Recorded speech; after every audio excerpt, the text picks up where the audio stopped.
Bonjour, je m'appelle le professeur François Habb, je suis chirurgien urologue à Paris. Aujourd'hui, nous allons parler grossesse et bandelette sous-urétrale.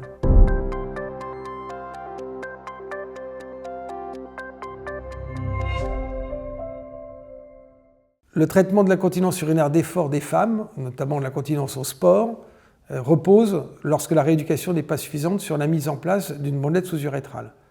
Nous opérons des femmes de plus en plus jeunes et parfois les lésions ont été provoquées par un premier accouchement. La question qui se pose est de savoir, peut-on faire une bandelette sous-urétrale chez une femme qui a encore un désir de grossesse et que va-t-il se passer lors de cette future grossesse si cela doit advenir alors qu'une bandelette a été positionnée?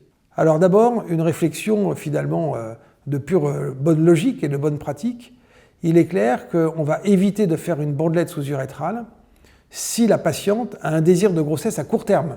On va essayer de trouver des petits moyens, de gagner du temps et de dire écoutez, faites votre nouveau bébé, votre nouvelle grossesse, accouchez, on se revoit après et on verra pour mettre en place la bandelette sous-urétrale. Toutefois, une fois ayant dit cela, on voit régulièrement des patientes qui ont accouché, qui ont un désir de grossesse mais qui n'est pas défini et qui souvent me disent la même phrase « Mais docteur, je ne me vois pas tomber enceinte et avoir un nouvel accouchement dans la situation dans laquelle je me trouve. Mes fuites sont trop invalidantes. Est-ce qu'on peut me faire une bandelette sous-urétrale ?» La réponse est oui. La réponse est oui parce que d'abord, une bandelette en soi n'empêche pas une nouvelle grossesse. La bandelette elle-même n'empêchera pas le fait de développer sa grossesse. C'est parfois une fausse croyance. Maintenant, est-ce que de manière inéluctable, la nouvelle grossesse et bien sûr le nouvel accouchement va détruire le résultat de la bandelette mise en place? Eh bien là aussi, de nombreux registres ont été faits. La réponse est non. Il y a simplement une question de, de bonne pratique. Il est clair que si cette patiente qui a été opérée a une grossesse qui se déroule bien, ne présente pas de facteurs de risque obstétricaux. Alors qu'est-ce qu'on appelle les facteurs de risque obstétricaux?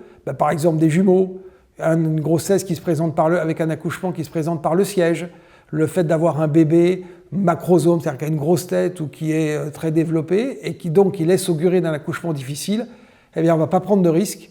On proposera à cette patiente, en accord avec l'obstétricien, une césarienne. En revanche, pour toutes les autres situations, si l'accouchement se présente bien, sans risque particulier, même si une bandelette a été posée, un accouchement par voie naturelle reste tout à fait possible. Le risque de récidive d'incontinence après pose de bandelette lors d'une nouvelle grossesse est de moins de 20 à 25%.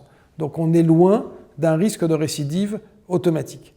Et d'ailleurs, ce n'est pas parce que certaines fuites récidivent pendant la grossesse qu'elles ne vont pas récupérer après l'accouchement en ayant refait un peu de rééducation, finalement comme après une première grossesse pour tout un chacun. Donc voilà, la réponse elle est très claire, on dispose d'énormément de données pour pouvoir rassurer les patientes. Oui, on peut être enceinte avec une bandelette sous-urétrale, non, l'incontinence ne récidivera pas nécessairement, et non, la césarienne n'est pas obligatoire lorsqu'on a eu une bandelette sous-urétrale.